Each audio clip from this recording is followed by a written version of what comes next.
श्री राम जय जय राम।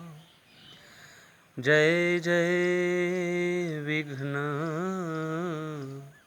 हरण हनुमान। बोलिए श्री हनुमान जी महाराज की जय। सियावर रामचंद्र भगवान की जय। वर्णानामर्थ संघानां रसानां छन्दसामपि मंगलानां च कर्तारौ वन्दे वाणी विनायकौ। जो सुमिरत सिद्धि होय गणनायक करिवर बदन। करऊ अनुग्रह सोई बुद्धि राशि शुभ गुण सदन। जनक सुता जग जननी जानकी। अतिशय प्रिय करु निधान की। ताके जुग पद कमल मनावहु। जासु कृपा निर्मलमति पावहु। कबि नहुँ नहीं चतुर कहावहु। मति अनुरूप राम गुण गावहु। कहँ रघुपति के चरित अपारा। कहँ मति मोरी निरत संसारा। मनोजवं मारुततुल्यवेगं जितेन्द्रियं बुद्धिमतां वरिष्ठं। वातात्मजं वानरयूथमुख्यं श्रीरामदूतं शरणं प्रपद्ये। श्रीरामदूतं शरणं प्रपद्ये।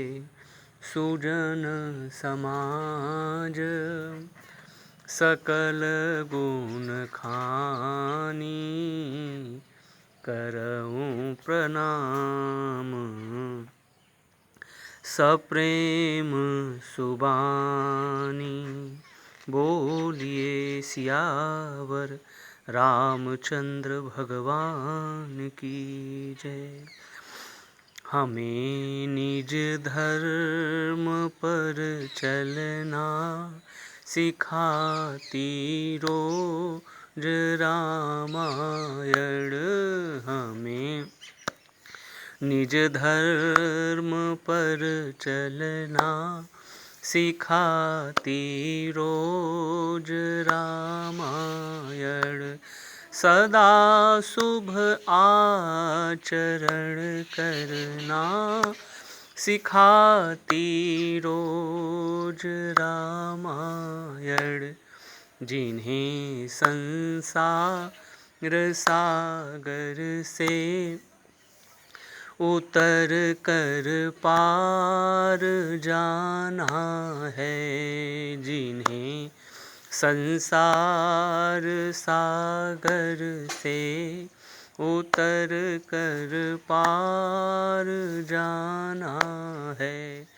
उन्हें सुख के किनारे पर लगाती रोज रामायण, हमें निज धर्म पर चलना सिखाती रोज रामायण। कहीं छवि विष्णु की झांकी, कहीं शंकर की है झांकी, कहीं छवि विष्णु की झांकी, कहीं शंकर की है झांकी।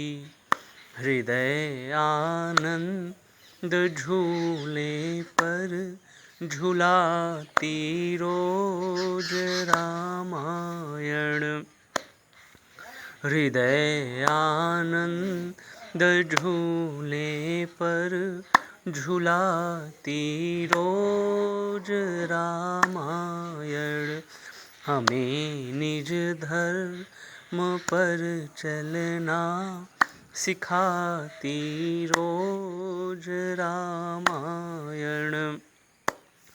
सरल कविता की कुंजों में बना मंदिर है हिंदी का, सरल कविता की कुंजों में बना मंदिर है हिंदी का, जहाँ प्रभु प्रेम का दर्शन कराती रोज रामायण, जहाँ प्रभु प्रेम का दर्शन कराती रोज रामायण, हमें निज धर्म पर चलना सिखाती रोज रामायण। कभी वेदों के सागर में, कभी गीता की गंगा में, कभी वेदों के सागर में, कभी गीता की गंगा में, कभी रस बिंदु में मन को डुबाती रोज रामायण, हमें निज धर्म पर चलना सिखाती रोज रामायण, सदा शुभ आचरण करना सिखाती रोज रामायण, हमें निज धर्म पर चलना सिखाती रोज रामायण, हमें निज धर्म पर चलना सिखाती रोज रामायण। बोलिए सियावर रामचंद्र भगवान की जय, लखन लाल जी महाराज की जय, श्री हनुमान जी महाराज की जय, गोस्वामी तुलसीदास जी महाराज की जय, सब संतन हरि भक्तन की जय।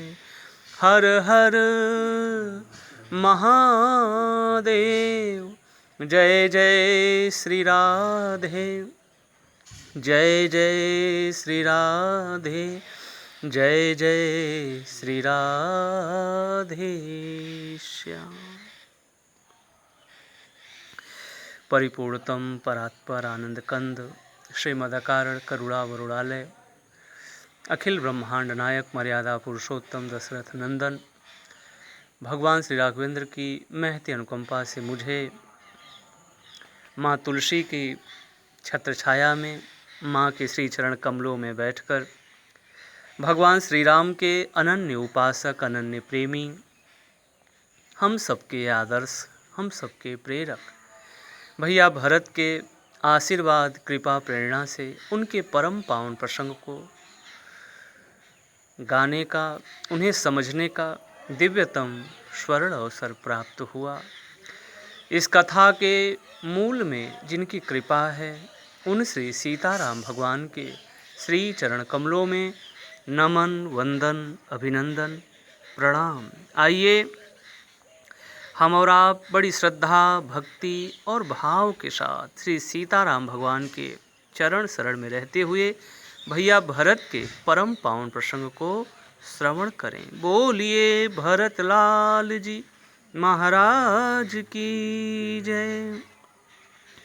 लखन तुम्हार शपथ पितुआना, सुचि सुबंधु नहीं भरत समाना।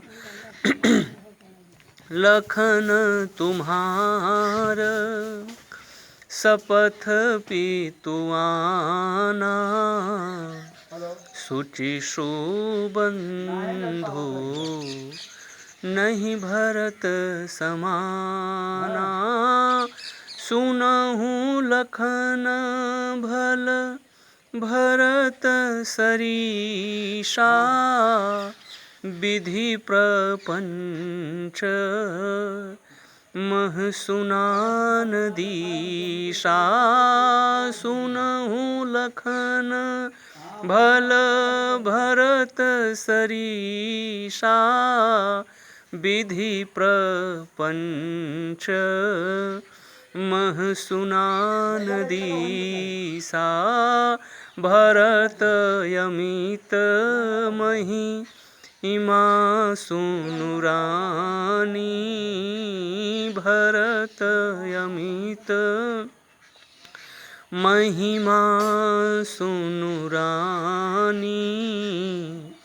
जानहि राम न सकहि बखानी। हाँ भरत अमित मही इमा सुनु रानी, जानहि राम न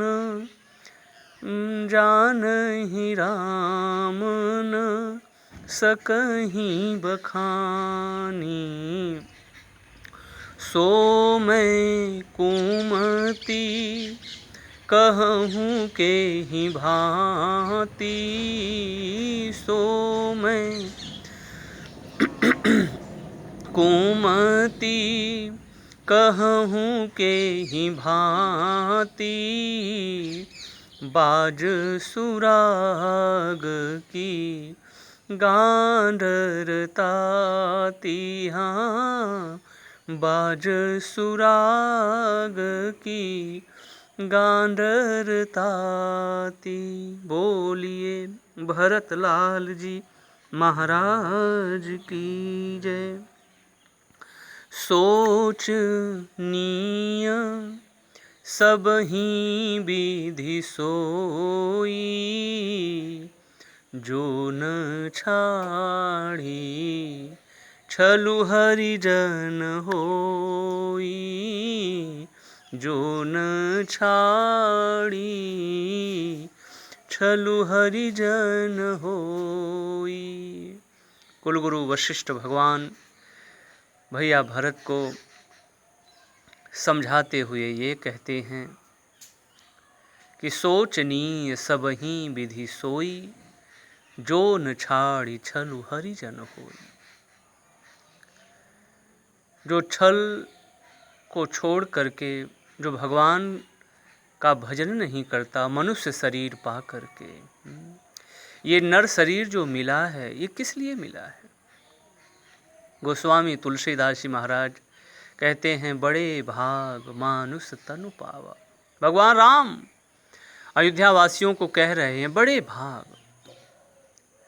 काकभूषुंडी जी महाराज कहते हैं नर तन सम नहीं कवनी देही, जीव चराचर जाचत ते। इस शरीर की याचना सभी करते हैं।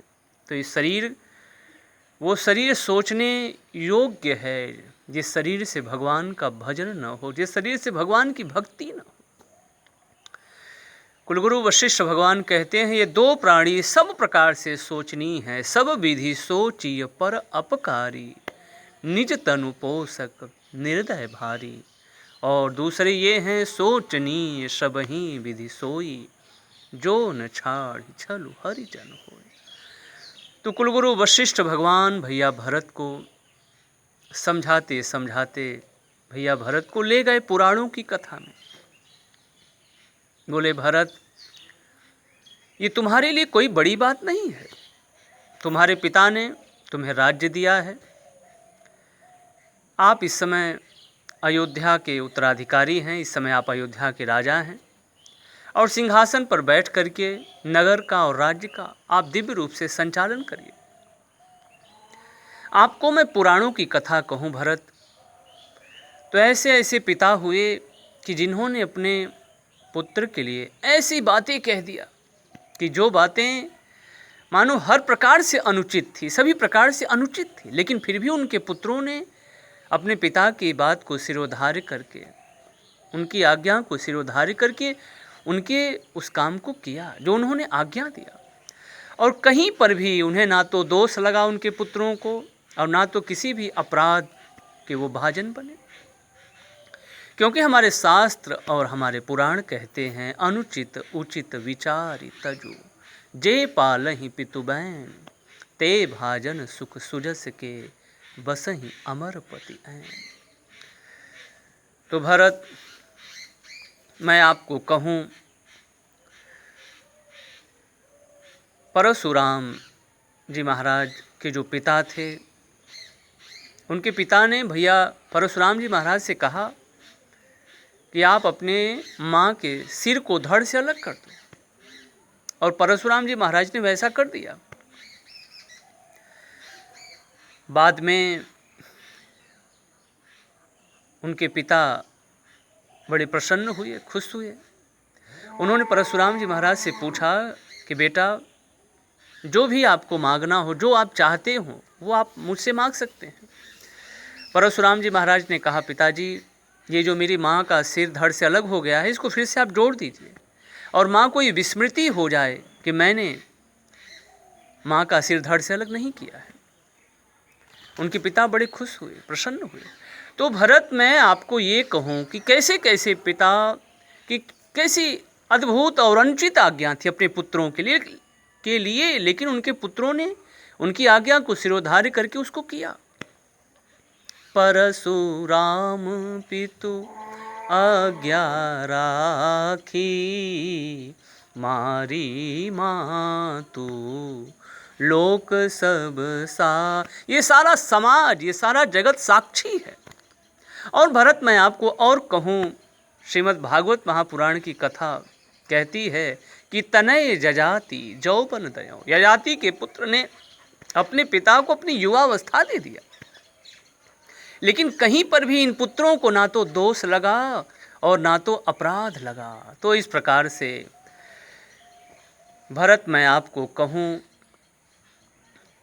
आपके पिता को वचन बहुत प्यारे थे और उन्हीं वचनों के ही कारण उन्होंने राम का त्याग कर दिया वचन की, लेकिन उन्होंने रक्षा किया वचन की, क्योंकि ये रघुकुल की रीति है। रघुकुल रीति सदा चली आई, प्राण जाए बरु वचन न जाए।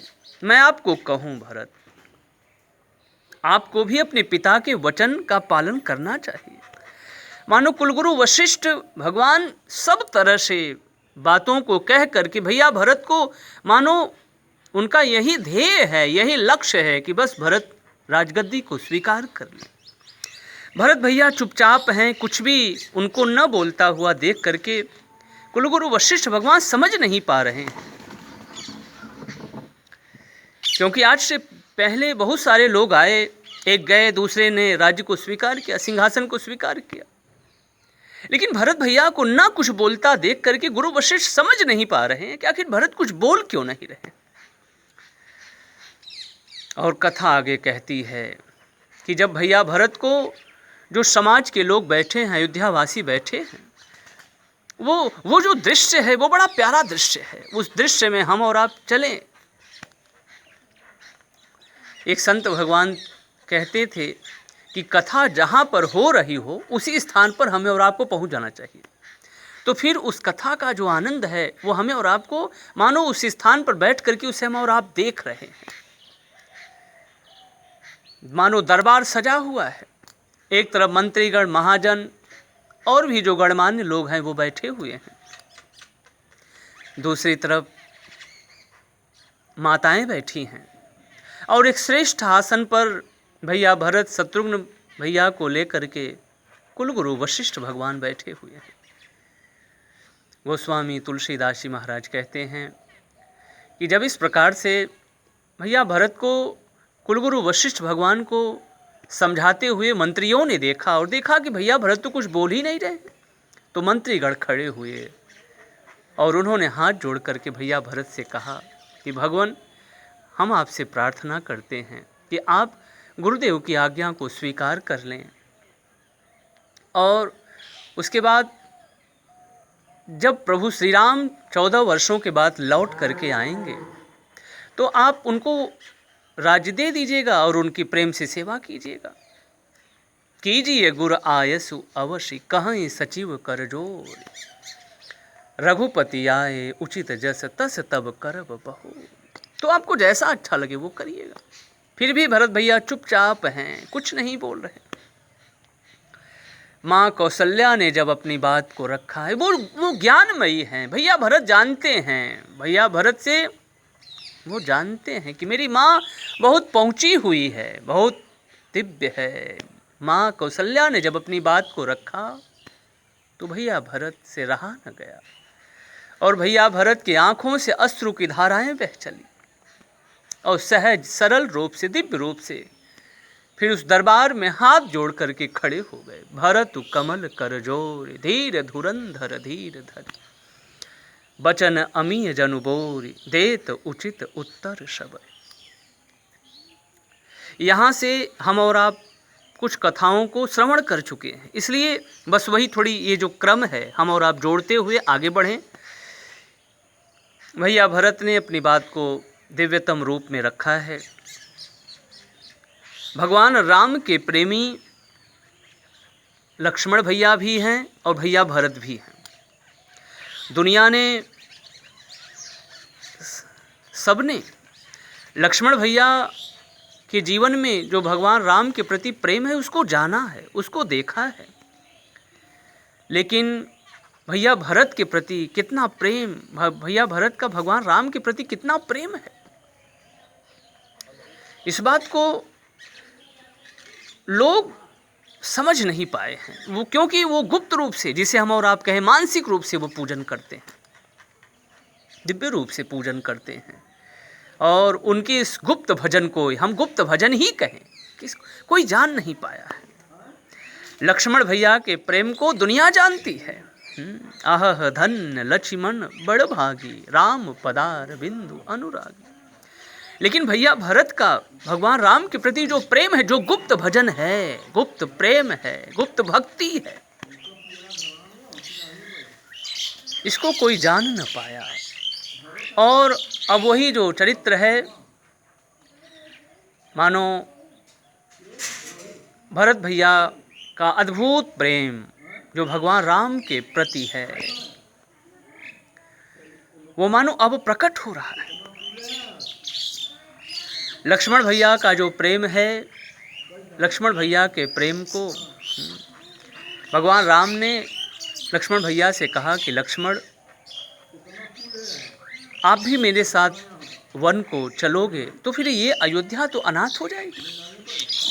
पिताजी की स्थिति जो है वो मूर्छित अवस्था में पड़े हुए हैं और आप भी मेरे साथ चल रहे हो। नहीं लक्ष्मण, आपको रुकना होगा, आपको रुकना होगा।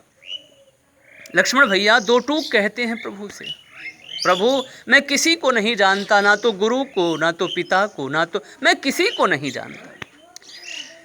मानो कोई जिज्ञासु भक्त लक्ष्मण भैया से पूछे कि भगवान फिर आप जानते किसे हैं, तो लक्ष्मण भैया कहते हैं मैं सिर्फ अपने राम को जानता हूँ। गुरु पीतु मातु न जानहु काऊ। फिर जानते किसे हैं? मोरे सबई एक तुम स्वामी, दीन बंधु उरयंतर जामी। मोरे मेरे तो सिर्फ आप ही हैं, मैं और किसी को नहीं जानता, ना तो गुरु को, पिता को, माँ, तो मैं किसी को नहीं जानता। मेरे सब कुछ सिर्फ आप हैं। और हम और आप जब भैया भरत के चरित्र को पढ़ते हैं, देखते हैं, सुनते हैं, तब हमें और आपको पता चलता है कितनी अद्भुत और कितनी अलौकिक, कितनी अवर्णनीय भक्ति भगवान राम के प्रति मेरे भैया भरत की है। लेकिन उनका जो प्रेम है, उनकी जो भक्ति अभी तक गुप्त चल रही थी। गोस्वामी तुलसीदास जी महाराज कहते हैं, भैया भरत भी अपनी बात को रख रहे हैं। भैया भरत की बात और भैया लक्ष्मण भैया की जो बातें हैं वो ठीक उसी प्रकार से हैं जिस प्रकार से मानो सुंदर मैदा है, सुंदर शुद्ध देसी घी है और उसकी जलेबी बना दी गई है। उसको सिरे में नहीं डुबोया गया है। मैदा भी शुद्ध है और घी भी शुद्ध है, सब चीज़ एकदम जिसे हम कहें प्योर, एकदम शुद्ध है। लेकिन उस जलेबी को हमने शुद्ध देसी घी में से निकाल करके किसी के सामने परोस दिया, रख दिया और हमने कहा कि आप इसको पाइए। जब वो पाएंगे तो वो क्या कहेंगे कि ये जलेबी तो आपकी बड़ी नीरस है, ये तो बड़ी रूखी है, सूखी है, आपने इसको सिरे में नहीं डुबोया। तो भैया लक्ष्मण की जो भक्ति है उसे हम और आप कहें तो वहाँ पर भी सारी चीज़ें एकदम दिव्याति दिव्य हैं। लेकिन भैया लक्ष्मण अपनी बात को सीधी सीधी कह देते हैं। लेकिन भैया भरत की भगवान राम के प्रति जो भक्ति है, प्रेम है, वो सबको लेकर के चलते हैं। आप मेरे सभी वरेण्य हैं, आप मेरे गुरु, मेरी माता, आप सभी मेरे हित की बातें कह रहे हैं, मैं जानता हूँ। तो भैया भरत की जो बात रखने की शैली है, वहाँ पर भी शुद्ध मैदा है, शुद्ध देसी घी है, लेकिन वहाँ पर वो एक और काम कर देते हैं कि उस जलेबी को निकालते हैं तो हैं, लेकिन उस जलेबी को वो पहले उसके बाद वो सिरे में डुबो देते हैं और फिर उसके बाद लोगों को परोसते हैं। तो खाने वाले को प्यारा लगता है, मीठा लगता है, अच्छा लगता है। तो भरत कमल कर जोर, धीर धुरंधर धीर धरी, बचन अमीय जनु बोर, देत उचित उत्तर सब। भैया भरत सबकी बात को काटने जा रहे हैं, लेकिन सही बात कह रहे हैं, प्रेम से कह रहे हैं, अपनी बात को बहुत मधुरता के साथ कह रहे हैं। मेरी वो स्थिति कहाँ है कि मैं उस स्थिति तक पहुँच पाऊँ भैया भरत की। लेकिन आप प्रिय भक्तों, आप लोग जितनी भी उस मधुरता को समझिए कि बहुत प्रेम के साथ सही बात को रख रहे हैं और बहुत प्रेम के साथ मीठी वाणी के साथ अपनी बात को रख रहे हैं।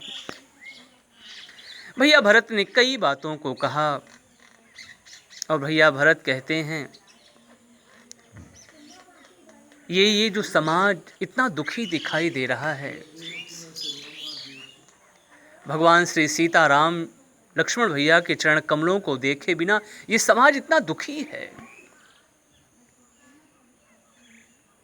भैया भरत इसी को कहते हैं वैष्णव जन तेने कहिए जे पीड़ पड़ाई जान। ये दूसरों की पीड़ा को देख कर ये वैष्णव है साहब, वैष्णव जन है।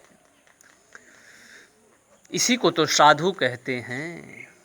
निज परिताप द्रवई नवनीता, पर दुख दुखी संत सुपुनीता। ये जो समाज है इतना जो दुखी दिखाई दे रहा है, श्री सीताराम लक्ष्मण भैया के चरण कमलों को देखे बिना। शोक समाज राज के ही लेखे, लखन राम सिय बिनु पद देखे। मैं राजगद्दी पर बैठ जाऊं और मेरी ये जो प्रजा है, ये मेरे जो अपने लोग हैं, ये सब इसी प्रकार से दुखी रहे? नहीं नहीं, ये किसी और का जो भी भाव है वो हो सकता है, लेकिन मेरे भरत का ये आदर्श नहीं है। मेरे भैया भरत कि ये बातें नहीं हैं। इसीलिए किसी कवि ने बहुत प्यारी बातें कही। कवि का कहना है, जिसके दिल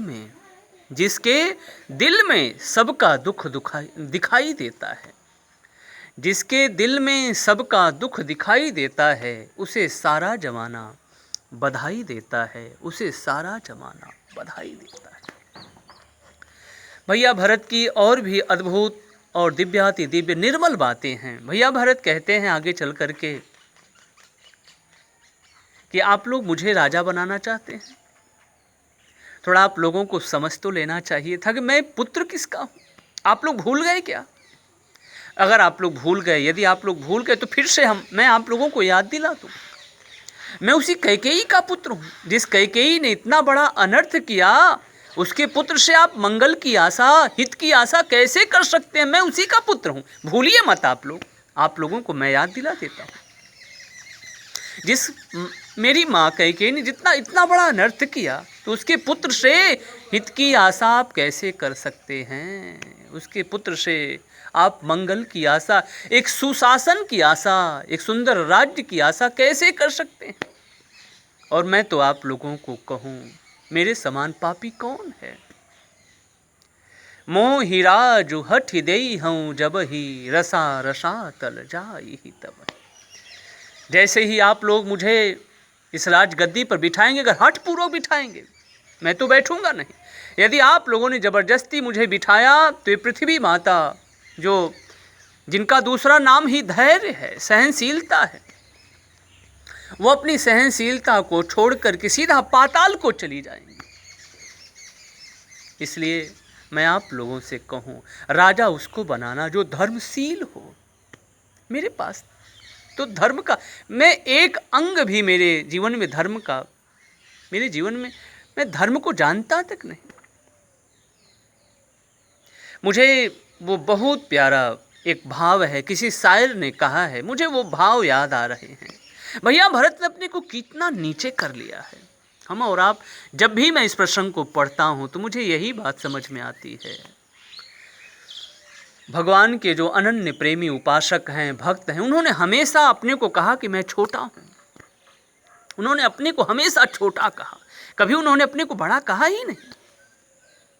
और वस्तुतः प्रिय भक्तों, आप भक्तों से मैं कहूँ, जो भी सचमुच में, जिसे हम और आप कहें, सिर्फ ये बाणी का विषय ना हो कि मैं तो छोटा हूँ लेकिन अंदर से मैं बड़ा हूँ, ऐसा ना हो। जो मन क्रम वचन से अपने को कहता है कि मैं छोटा हूँ ना, सचमुच में वो बड़ा है साहब। और मुझे कहने में कोई संकोच नहीं, उसकी बड़प्पन को, उसकी बड़ाई को हम और आप नाप नहीं सकते साहब, कि वो कितना महान है, वो कितना बड़ा है साहब। उसकी बड़ाई को हम और आप नाप नहीं सकते। आप जितने भी भक्तों को देखेंगे, जो अच्छे से अच्छे भक्त हुए, उन्होंने अपने को कहा मैं छोटा हूँ। एक मैं मंद मोह बस, कुटिल हृदय अज्ञान, पुनि प्रभु मोहि बिसारे, दीन बंधु भव। ये हनुमान जी कह रहे हैं। प्रात ले जो नाम हमारा, तेहि दीनता हीन मिलय आहारा। प्रात, कितना कितना हनुमान जी ने अपने को शून्य बना दिया। प्रात ले जो नाम हमारा, कहऊ कवन मैं परम कुलीना, कपि चंचल सबही विधिहीना। मुझे वो उस शायर की वो बहुत प्यारी बात है, बहुत प्यारी बात, और बहुत गहरी बात है, बहुत गहरी बात है। वो कहते हैं कि अपनी ऊंचाई कम कर ले तो फायदा हो जाएगा। हम झुकने को तैयार नहीं साहब, हम झुकने को तैयार नहीं। और मेरे राम को जहाँ झुकाव है, जहाँ विनम्रता है, जहाँ संकोच है, मेरे राम को वही प्यारा लगता है। ये अकड़ की बात छोड़ो साहब। और इसीलिए हमारे संतों ने कहा भी ना, झुकाव उसी में होगा जिसमें कुछ जान होगी। अकड़ा तो कोई व्यक्ति जो हमेशा के लिए सो गया, वो हमेशा मानो वो झुक नहीं सकता सा। तो क्या हम वो हैं? नहीं नहीं, हमें हमारे जीवन में झुकाव हो। इसलिए भगवान महादेवी माँ पार्वती को कहते हैं, भवानी मैं आपको कहूँ, ये जो सिर है ना, ये जो परमात्मा ने सिर दिया है ना, ये क्यों है? ये क्या ये ऐसे ही तना रहे? नहीं नहीं, इसमें झुकाव होना चाहिए। भगवान महादेव कहते हैं कि जो सिर अकड़ा रहे, तना रहे, तो मानो वो तो कड़वी लौकी के समान बेकार है। कड़वी लौकी किसी के घर में आ जाए तो लोग कहते हैं कैसी सब्जी लाए हैं आप। तो मानो उसी प्रकार से ये सिर यदि अकड़ा हुआ है तो फिर मानो भगवान शिव इसकी महिमा को घटा देते हैं। भगवान शिव कहते हैं, ते सिर कटु तुम बरी समतूला, जेन नमत हरि गुरुपद मूला, जेन नमत हरि गुरुपद मूला। ये शरीर, ये जो सिर है, ये जहाँ देवता हों, जहाँ विप्र हों, जहाँ तीर्थ हों और जहाँ संत हों, उनके चरणों में ये झुक जाए। तो इस प्रकार से शिव गीता में हम और आप देखें, बहुत सुंदर और बहुत प्यारा उपदेश भगवान महादेव ने माँ पार्वती को किया है। तो शायर का कहना है कि अपनी ऊंचाई कम कर ले तो बंदे फायदा हो जाएगा। अपनी ऊंचाई कम कर ले तो बंदे फायदा हो जाएगा। उनकी महफिल में तेरा दाखिला हो जाएगा, उनकी महफिल में तेरा दाखिला हो जाएगा। तो भैया भरत कई दिव्यतम बातों को रखते हैं और फिर उसके बाद लोगों ने, मानो जिसे हम और आप कहें, अब लोग समझने लगे कि मेरे जो भरत हैं, ये राज्य सिंहासन, ये पद के लोभी नहीं है साहब, बल्कि यदि ये लोभी हैं, किसी चीज़ की कामना है, किसी चीज़ की इच्छा है, किसी को वो पाना चाहते हैं, तो सिर्फ एकमात्र केवल अपने राम को पाना चाहते हैं। बस राम को, मेरा सब कुछ मेरे राम है, राम के बिना मेरा सब कुछ बेकार है। जाऊं राम पहियाए सुदेहु, एक आंख मोर हित एहु।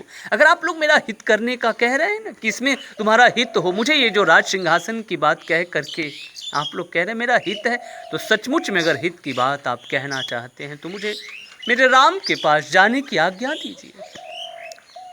भैया भरत की जो बातें हैं प्रिय भक्तों, वो अद्भुत हैं साहब, वो अद्भुत हैं, वो बहुत गहराई में हैं साहब। हमारी और आपकी, मेरी बुद्धि वहाँ तक नहीं पहुँच सकती। मैं तो हाथ उठाता हूँ साहब, मैं भैया भरत की जो अद्भुत बातें हैं, जो अद्भुत चरित्र है, मैं वहाँ तक नहीं पहुँच सकता। मैं फिर कहूँ, मुझे ऐसा लगता है कि जैसे भैया भरत बहुत दूर खड़े हैं, बहुत दूर, उसमें जितना बहुत लगा दें, थोड़ी सी, बहुत बहुत बहुत बहुत थोड़ी सी एक झलक मात्र हम पा रहे हैं, थोड़ा सा उन्हें समझ पा रहे हैं प्रिय भक्तों। बाकी मेरी सामर्थ्य नहीं है कि मैं वहाँ तक पहुँच पाऊँ। प्रभु कृपा करें, बाकी भैया भरत की कृपा हो, बाकी वहाँ तक पहुँचना मेरे बस की बात नहीं है। तो भैया भरत कहते हैं, भैया भरत को जब लोग समझने लगे, ये साधुओं के लिए सिंहासन क्या है साहब, ये पद क्या है, ये दुनिया के लोग इसके लिए मरे हैं, ये संपत्ति के लिए लोग मरे हैं। भैया भरत कहते हैं, ये मेरे लिए किस काम का है। साधुओं के लिए ये सूखी, मानो ये सूखा हाड़ है। देव ऋषि नारद बाबा तपस्या करने बैठे हैं, देवराज इंद्र ने ऊपर से कामदेव की सारी सेना को भेजा। तो कामदेव आगे जा कर के डर करके भाग खड़ा हुआ। पहले तो बाबा के चरण में आया, फिर वो देवराज इंद्र की पास गया, बोला कि बाबा के ऊपर तो काम का कुछ प्रभाव ही न पड़ा। तो गोस्वामी तुलसीदास जी महाराज वहाँ पर एक बहुत प्यारा दोहा लिख करके संकेत करते हैं कि हे देवराज, ये जो तुम्हारा ये जो इंद्रासन है ना, ये जो इंद्रलोक है ना, ये तुम्हारे लिए इसमें खुशबू आती होगी। मेरे जो संत है ना, उसको इसमें दुर्गंध आती है। तुम इसे अपने पास रखो और इसको ले करके तुम ये भ्रम मत रखा करो कि ये छीन लेंगे। अरे इनको क्या जरूरत है, दुनिया की संपदा इनके पास है साहब, दुनिया की संपदा। और दुनिया की कौन कहे, त्रिलोक की संपदा इनके चरणों में विद्यमान है। ये तुम्हारा ये छोटा सा इंद्रासन। तो वहां पर एक बहुत प्यारा दोहा गोस्वामी तुलसीदास जी महाराज कहते हैं कि सूख हाड़ लय भाग सठ, स्वान निरख मृगराज, छीन ले जनि जान जन, तिमि सुरपतिहीन लाज। हे देवराज, आपको लज्जा नहीं आई ये बातें सोचते हुए कि देव ऋषि नारद बाबा ये जो हिमगिरी की सुंदर दिव्यतम ये जो यहाँ की पावन उपवन है, इसमें बैठ करके तप कर रहे हैं, और आपको ये बातें सोचते हुए लज्जा नहीं आई कि मेरा ये इंद्रासन छीनने के लिए तप करने बैठे? आपने सोच कैसे लिया? ये आपका इंद्रासन ये तो सूखी हड्डी के समान है, क्या जरूरत है साहब। तो मैं बाकी इस प्रसंग में कभी हम और आप आएंगे कथा को कहते हुए प्रभु की कृपा से। बाकी उस प्रसंग में से सिर्फ हमें और आपको इतना ही लेना है। ये साधुओं के लिए सिंहासन क्या है साहब, मुझे ऐसा लगता है, मेरी समझ जहाँ तक कहती है, मुझे ऐसा ही लगता है ये सूखाड़ है साहब। क्योंकि जो विवेकी हैं, जो बुद्धजन हैं, वो जानते हैं कि इस पर बहुत सारी समस्या है साहब, और हम उसके पास क्यों जाएं जहाँ पर समस्याएं हैं, क्यों जाएं हम? अग्नि जल रही है और हम उसमें हाथ क्यों डालें? अगर हम बुद्धिमान हैं, विवेकी हैं, तो हम अपना हाथ स्वयं नहीं डालेंगे, और फिर भी यदि हम डाल रहे हैं तो हमें जलना तो स्वाभाविक, हमारे हाथ तो जल ही जाएंगे। तो हम और आप जानते हैं कि सिंहासन पर बैठने से मद अपने आप आ जाता है। पद पर बैठे कि मद आ गया, क्योंकि दोनों सम हैं। लाभ है तो वहाँ हानि है, लाभ है जहाँ लोभ है वहाँ पर मन में ये भी भाव आते हैं, लाभ है तो लोभ है, लाभ व्यक्ति के। इसलिए गोस्वामी तुलसीदास जी महाराज कहते हैं जिम प्रति लाभ लोभ अधिकाई। इसलिए हम सभी को हर क्षण हर पल बहुत जागृत और बहुत सावधान रहने की आवश्यकता है। ये जो पद है ना, पद पर हम बैठेंगे तो मद का आना स्वाभाविक है, मद जा नहीं सकता, क्योंकि हमने पद को पकड़ा है तो मद को भी, वो भी तो उसका भाई है, उसको आप क्यों छोड़, वो आएगा, वहाँ ही जाएगा साहब। इसे लक्ष्मण भैया कहते हैं कि प्रभु मैं आपको कहूँ बहुत सारे ऐसे राजा हुए जो बहुत पहले बहुत अच्छे थे, नहुष राजा कितने अच्छे थे, लेकिन वो सब राजगद्दी पर बैठे और बैठते ही सब बावले हो गए। शशि गुरु तीय गामी नघुस, चढ़ो भूमि सुरजान, लोक वेदते अधम भाव, लोक वेदते अधम भाव, अधम न बेन समान। और बेन के समान तो अधम राजा कोई हुआ ही नहीं। लोक वेदते अधम, तो इस प्रकार से ये जो वेन राजा हुए, जब उन्होंने राजगद्दी को पाया तब तो वो और भी मानो उदंड हो गए। तो इस प्रकार से गोस्वामी तुलसीदास जी महाराज कहते हैं प्रभुता पाई काहू मद नाही।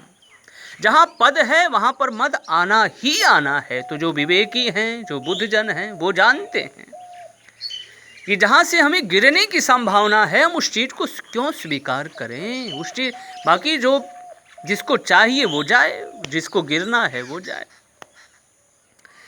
तो भैया भरत कई बातों को जब भैया भरत ने रखा है तो जो अयोध्या वासी हैं वो इन सारी बातों को सुन करके समझ गए कि भगवान के जो अनन्य प्रेमी भैया भरत हैं वो राज्य के नहीं बल्कि राम के प्रेमी हैं। और इस प्रकार से भैया भरत की जय जयकार करते हैं, और जय जयकार करने के बाद सभी अपने अपने घर को गए और आपस में कहते हैं कि बहुत बड़ा काम हुआ।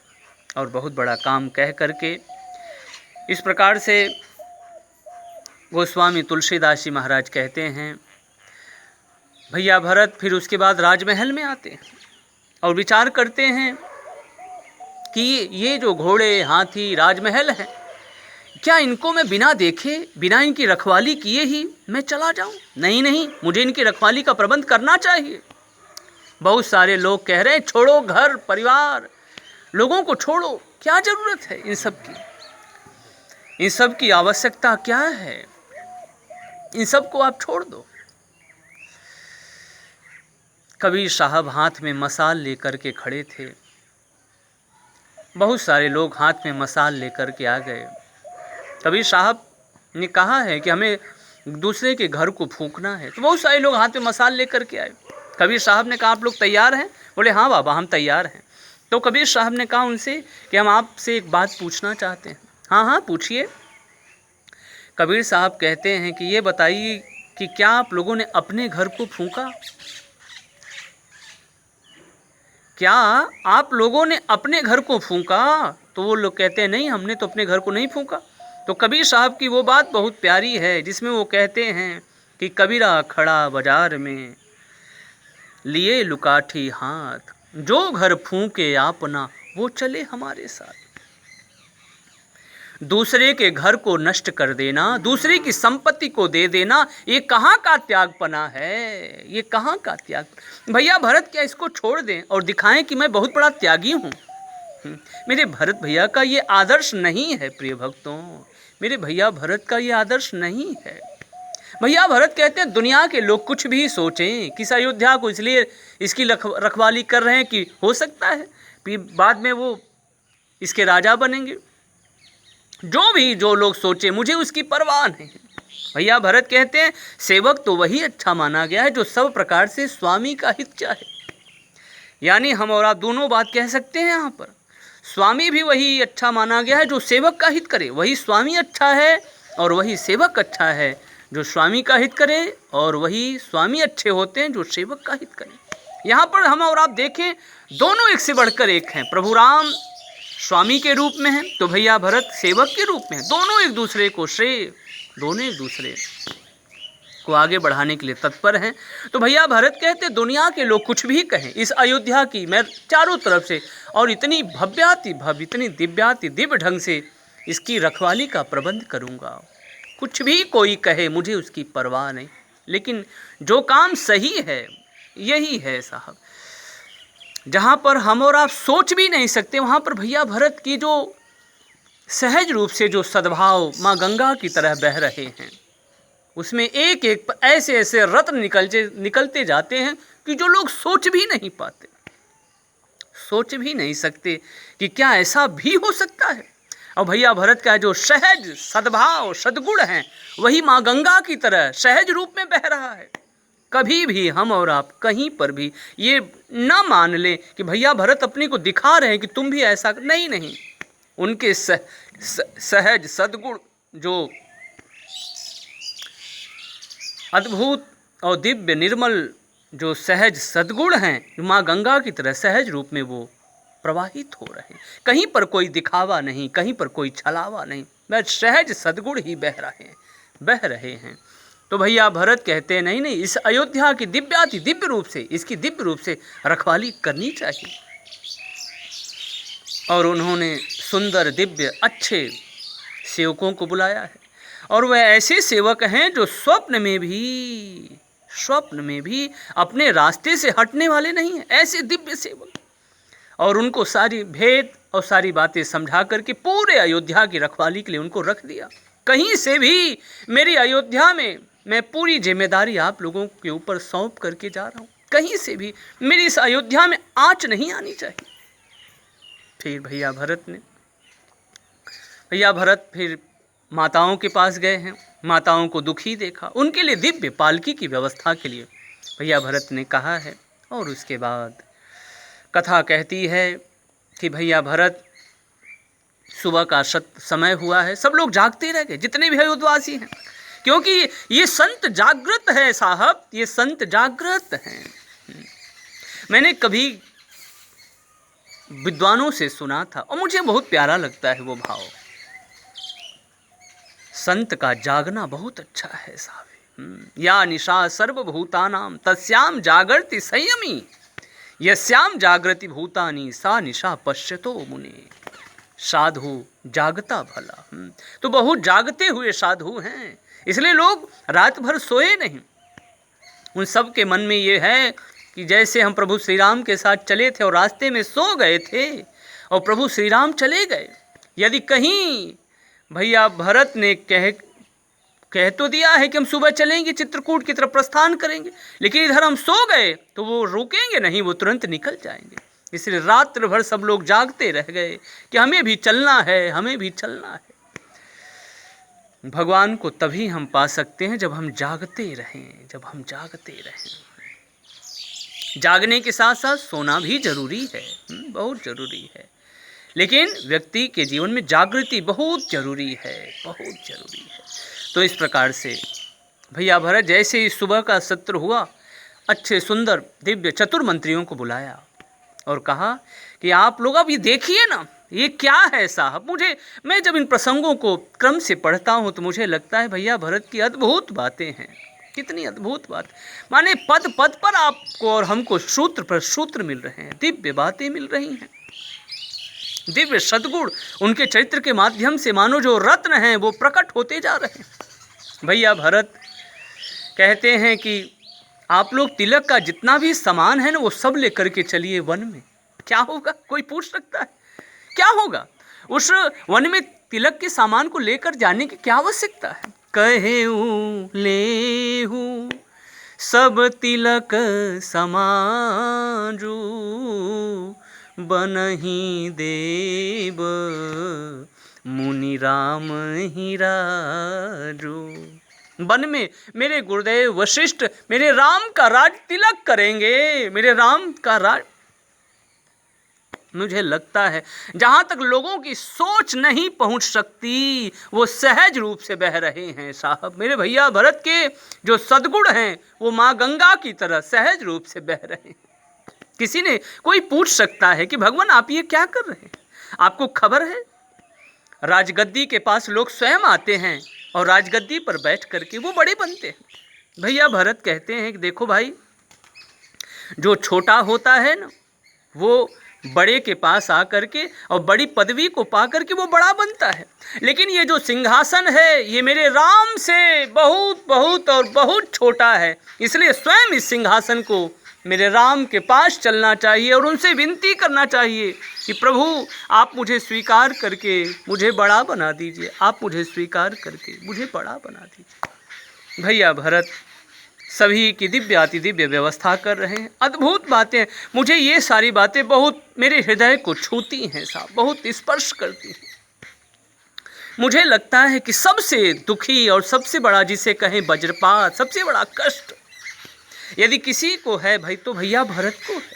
लेकिन भैया भरत इतने जागृत हैं कि कहीं पर चूक न होने पाए, कहीं पर चूक न हो जाए, इस बात का बहुत ध्यान रखते हैं कि ऐसा नहीं कि नहीं जो जैसे मन तैसे बैठ जाए, ऐसा नहीं है। पहले मेरे गुरु श्रेष्ठ हैं, मेरे गुरुर ब्रह्मा गुरुर, मेरे गुरुदेव सबसे पहले। अग्निहोत्रादि जितनी भी दिव्य अति दिव्य सामग्री है वो माँ अरुंधति के साथ सबसे पहले उनको बिठाते हैं, सबसे पहले मेरे गुरु का स्थान। उसके बाद जो तेज से परिपूर्ण विप्रजन हैं, ब्राह्मण देवता हैं, फिर उनको बिठाए। फिर उसके बाद सभी लोग अपने अपने रथों पर बैठे, माताएं पालकी पर बैठी, और उसके बाद सारे अवध धाम को उन गुप्त दिव्य वो जो गुप्तचर हैं, वो जो रखवाली करने वाले, उनको सौंप करके भगवान श्री राम का स्मरण करते हुए चल पड़े। श्री सीताराम जी का स्मरण करते हुए पैदल ही चल पड़े, ये सोच करके कि मेरे प्रभु नंगे पांव वन की यात्रा किए और मैं रथ पर बैठ करके। मेरे भरत का ये आदर्श नहीं है, इसलिए हम यही देखें साहब, बार बार पद पर सूत्र प्रकट होते हैं। माने लोग जैसा सोच भी नहीं सकते वो भैया भरत के सहज सद्भाव सद्गुण बह रहे माँ गंगा की तरह सहज रूप से बह रहे हैं। मेरे प्रभु वन में हैं पैदल बिना पदत्राण के, और मैं पदत्राण पहन करके वन की यात्रा करूं? नहीं। और इसके बाद गोस्वामी तुलसीदास जी महाराज कहते हैं कि भरत लाल जी महाराज पैदल ही चल पड़े। सभी को, सबके लिए दिव्य वाहन की व्यवस्था, अपने लिए कोई वाहन की व्यवस्था नहीं। क्या कितने अद्भुत विचार रहे होंगे मेरे भैया भरत के, कितने अद्भुत विचार हैं, कितना विशाल हृदय होगा, कितना विशाल हृदय होगा। कौन पहुंच सकता? मैं अपनी कहूँ साहब, मैं वहाँ तक नहीं पहुँच सकता। अद्भुत बातें हैं मेरे भैया भरत के, अद्भुत चरित्र हैं। तो इस प्रकार से गोस्वामी तुलसीदास जी महाराज कहते हैं कि सभी लोग चल पड़े, और जब चल पड़े तो उसके कुछ दूर तक तो लोग अपने रथ पर, अपने वाहन पर बैठ करके गए, लेकिन मानो लोगों के अब भैया भरत आदर्श बन चुके हैं, वो प्रेरणा के स्रोत बन चुके हैं। लोगों ने देखा कि भरत भैया आखिर कहाँ हैं, वो दिखाई नहीं दे रहे। तो लोगों ने जब देखा कि अरे वो पीछे पैदल चलते हुए आ रहे हैं, तो सभी अपने अपने वाहन से उतर गए और भैया भरत के साथ पैदल ही चल पड़े। माँ कौशल्या ने जब एक दृष्टि दौड़ाई कि आखिर इन लोगों को हो क्या गया कि ये सभी लोग पैदल हो गए, क्या बात हो गई, तो भैया भरत के पास वो पहुंची और भैया भरत से बोली कि अरे भरत, मैं आपको एक बात कहूं, ये जितने भी अयोध्यावासी आज पैदल जा रहे हैं ना, तुम्हारी देखा देखी देख करके, ये सभी लोग जब से प्रभु राम गए हैं ना, तब से ना तो ये ठीक से खाते हैं, ना तो ठीक से पीते हैं, बहुत दुबले हो गए, कृष हो गए। तुम्हारी देखा देखी ये चल तो पड़े हैं पैदल, लेकिन भरत मैं आपसे कहूँ ये पैदल चलने के योग्य नहीं है, इसलिए भरत तुम तुरंत रथ पर बैठ जाओ। अब आप देखिए भरत भैया का आदर्श। भरत भैया कह सकते थे माँ ये मेरा व्रत है, ये मेरा नियम है, मेरे प्रभु वन में जंगल में बिना पदत्राण के और मैं रथ पर बैठ जाऊं। नहीं नहीं माँ, क्या मैंने इन लोगों से कहा है, समाज की जो विचारधारा है कितने ऊपर उठे हुए हैं मेरे भैया, लोग कह सकते हैं ये मेरा व्रत है माँ, मैं इसको तोड़ नहीं सकता। और क्या मैंने इन लोगों से कहा है कि आप लोग रथ को छोड़ करके मेरे साथ पैदल चलिए, मैंने तो कहा नहीं, अब ये चल रहे हैं तो चले, बाकी मैं तो चलूँगा। लेकिन भैया भरत का, मेरे भैया भरत का ऐसा आदर्श नहीं है। तुरंत माँ की बात को सिरोधार्य करते हैं और तुरंत शत्रुघ्न भैया और भैया भरत रथ पर बैठ जाते हैं। भैया भरत जब पैदल चल रहे थे तो किसी ने भैया भरत से पूछा कि ये बताइए कि आप पैदल जा रहे हैं और लोग रथ पर बैठ करके जा रहे हैं। तो भैया भरत ने कहा ये जो मेरे अपने लोग जो रथ पर बैठ करके जा रहे हैं ना, इनको प्रभु राम से मिलने की ज़्यादा जल्दी है। तो उस जिज्ञासु भक्त ने पूछा और आपको नहीं है? तो भैया भरत कहते नहीं नहीं मुझे भी है, लेकिन मैं ये सोचता हूँ कि जैसे ही कहीं ऐसा न हो कि मैं पहुँचूँ और मुझ जैसे पापी को देखते ही भगवान श्री राम, सीताराम, लक्ष्मण भैया सभी अपने स्थान को छोड़ करके दूर कहीं न चले जाएं। मैंने इतना बड़ा अनर्थ किया है और भरत को आया देख करके, अरे भरत आ गए, और भरत को आया देख करके और कहीं वो अपने स्थान को छोड़ करके दूर न चले जाए। इसलिए मेरे मन में ये होता है कि जब ये मेरे अपने लोग मिल रहे होंगे ना, उसी बीच में मैं भी पहुंच करके अपने प्रभु राम का दर्शन कर लूँगा। तो भैया भरत को अब चित्रकूट की यात्रा करने दीजिए, प्रभु राम के उस ध्यान में मगन रहने दीजिए, उनकी चरण शरण में रहने दीजिए, और हम और आप भी भैया भरत के और श्री सीताराम भगवान के चरण शरण में बने रहें। भैया भरत और भगवान श्री राम हम सभी भक्तों का सब प्रकार से मंगल करें, कल्याण करें। इसी मंगलमय वाक्यों के साथ वाणी को विराम। गाइए श्री राम जय जय राम, श्री राम जय जय राम, श्री राम जय जय राम, श्री राम जय जय राम।